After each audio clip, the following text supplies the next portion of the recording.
あの、お姉さん、どこのコーナーの店員さんなんです？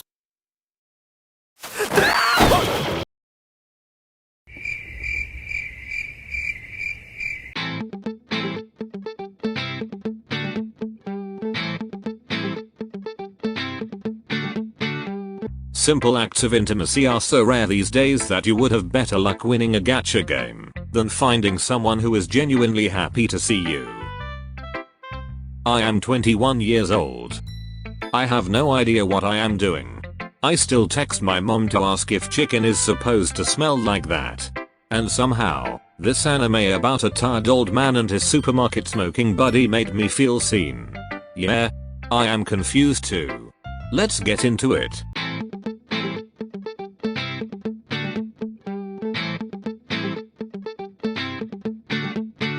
When I was a kid, I thought adults had it all figured out. Like one day, you just wake up, and bam. You know how to do taxes, you can parallel park, and you do not cry when you realize it is Tuesday. Spoiler alert. That never happens. No one teaches you how to be an adult. No one pulls you aside and says, hey, here is how health insurance works. Here is how to not ruin your credit score by 22, and by the way, nobody knows what they are doing either. Instead, you learn through embarrassing failures, regrets, misery, and occasionally walking into a glass door at work. My whole life, my only job was to pass my exams. Study, pass, repeat. That was the plan. That was the whole plan. And then college ended. And the world looked at me like, alright, figure it out, champ. Damn, man. Give me a break. I can barely fix my sleep schedule.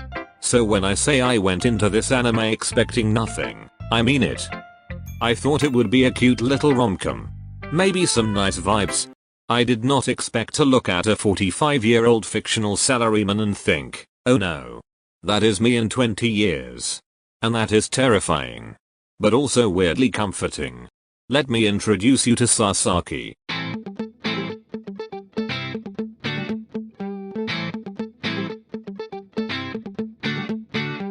He is 45.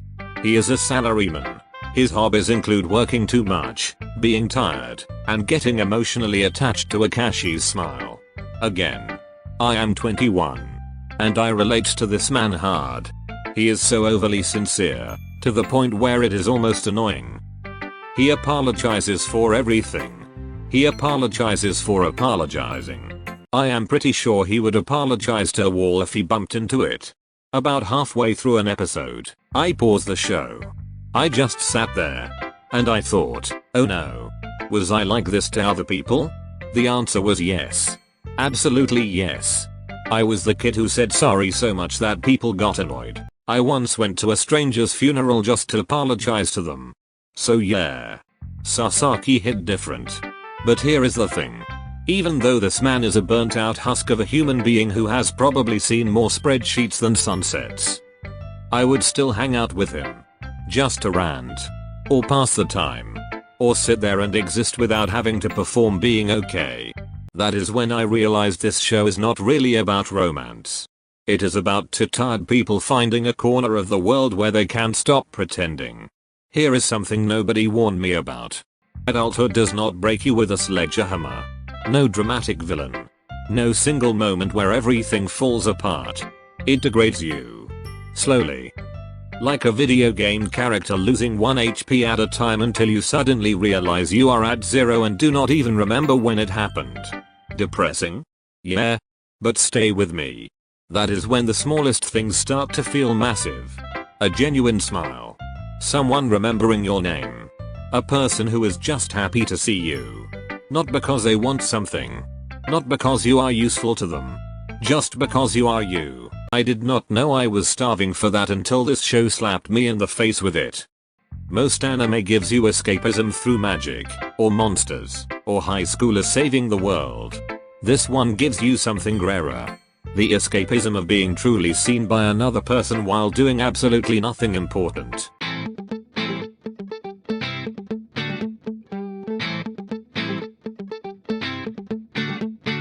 Alright. I have to be honest with you here. This show would be 100% realistic if it was not for Tayama. I mean, come on. A woman this cool? This forward? This genuinely interested in a burned out salaryman who probably has back problems and owns 3 identical grey suits? That is not realistic. That is a fantasy. That is the adult version of winning the lottery while getting struck by lightning on a Tuesday. And yeah, I sat there watching and thought, man, I wish someone looked at me like that. But then I realized something.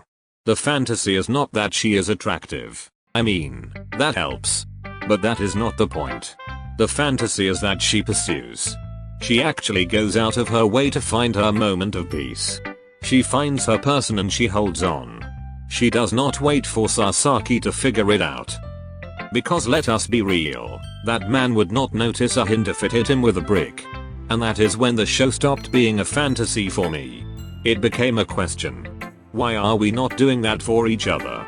We all want a Tayama. Someone who looks forward to our presence. Someone who makes us feel like we are not invisible, but the show is quietly telling us something annoying. It takes 2 people to form a connection. Not 1. So maybe we do not find a Tayama. Maybe we become one. And yeah, that is terrifying. Because being vulnerable is scary. Rejection sucks. And honestly, it is way easier to just complain about being lonely on the internet. But still. The show has a point. Annoyingly. Being hopeful in this world feels like a luxury. We are all so tired. So guarded. So convinced that everyone else has it figured out while we are just faking it and hoping nobody notices. But fiction does something real. It makes you hope. Even when you know it is not real. Even when you know real life does not hand you a cool, mysterious woman who smokes behind the supermarket and somehow finds your awkwardness endearing. Because somewhere out there, someone wrote her. Someone believed that connection is worth pursuing. That 2 tired people in a back alley can save each other, even if just for the length of a cigarette. I am 21. I am still anxious. I still do not know what I am doing. I still eat cereal for dinner sometimes because cooking feels like too much effort, but this anime made me think that adulthood is not a death sentence. It is just hard. And maybe that is okay. Maybe the point is not to win. Maybe it is just to find your back alley. And someone to share it with. Even if that someone is just a friend. Or a coworker. Or a weirdo you met on the internet who also watches anime about salarymen and cigarettes. Thanks for watching. And hey. Go pursue someone. Or let someone pursue you. Either way, do not do it alone. And maybe learn to cook something other than cereal. For your own sake.